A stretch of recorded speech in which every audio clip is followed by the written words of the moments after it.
কি আপনি কি রেগে যাচ্ছেন? রেগে গেলে কোনোভাবে নিজেকে কন্ট্রোল করতে পারছেন না? পরিবারের প্রিয়জন আপনজনের সাথে খারাপ ব্যবহার করে ফেলেন?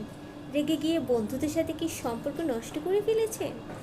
এই সমস্যাগুলো আপনার আছে তো? তাহলে ভিডিওটা আপনার জন্য। চলুন জেনে নিই কী করলে আমরা রাগকে কন্ট্রোল করতে পারব।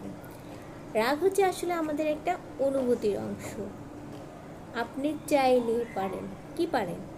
আপনি হচ্ছেন মানুষ, আশরাফুল মাখলুকাত। জি, আপনাকে শ্রেষ্ঠ কেন বলা হয়েছে? আপনি চাইলে সব করতে পারেন। আপনি চাইলে আপনার রাগকে কন্ট্রোল করতে পারেন। তো আজকে আমরা জেনে নিব কিভাবে কন্ট্রোল করতে হবে আপনার রাগকে। নাম্বার 1, আপনি যখন রেগে যাবেন তখন অপেক্ষা করুন। কেন অপেক্ষা করবেন? রেগে গিয়ে হুটহাট তাড়াহুড়ো করে যা তা বলে ফেলবেন না, এটাকে বলে ওয়েট। নাম্বার 2, আপনি যখন অনেক রেগে যাবেন তখন নিজেকে সংযত করুন।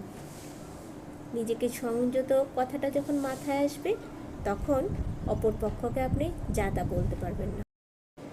তৃতীয়ত, আপনি যখন রেগে যাবেন তখন একটা কথা মাইন্ড সেট করে নেন, শান্তি শান্তি শান্তি।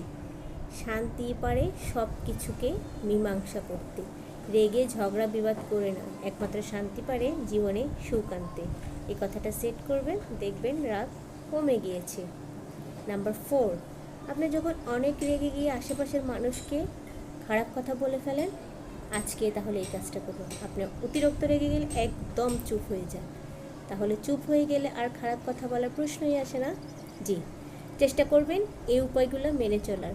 জানি রাগ করলে এসব মাথায় থাকে না, কিন্তু মাথায় রাখার চেষ্টা করুন। ওই যে বললাম, আপনি চাইলে সব পারেন। আপনি চাইলে আপনার রাগকে কন্ট্রোল করতে পারেন। কি প্রয়োজন?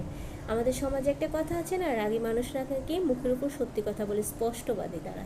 তবে স্পষ্টবাদী কথাটা ঠিক, কিন্তু আপনি যে আপনার প্রিয়জনকে হুটহাট করে আজে বাজে কথা বলে ফেলেন, তারা অনেক বেশি কষ্ট পায়। সে আপনি হাজার হাজার ভালো কাজ যা করেছেন সব তারা মুহূর্তে ভুলে যায়। তাই বলবো, আপনার নিজের জন্য নিজের রাগটা কন্ট্রোল করুন।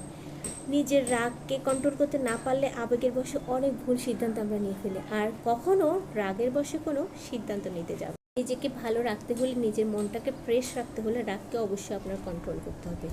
হ্যাঁ, প্রথমে কষ্ট হবে, আপনি একটা দুটো চেষ্টা করুন। বিশেষ করে রাগ করলে আপনি শান্ত থাকার চেষ্টা করুন, চুপচাপ থাকার চেষ্টা করুন। রাগ কমে গেলে আপনি তারপর কথা বলুন।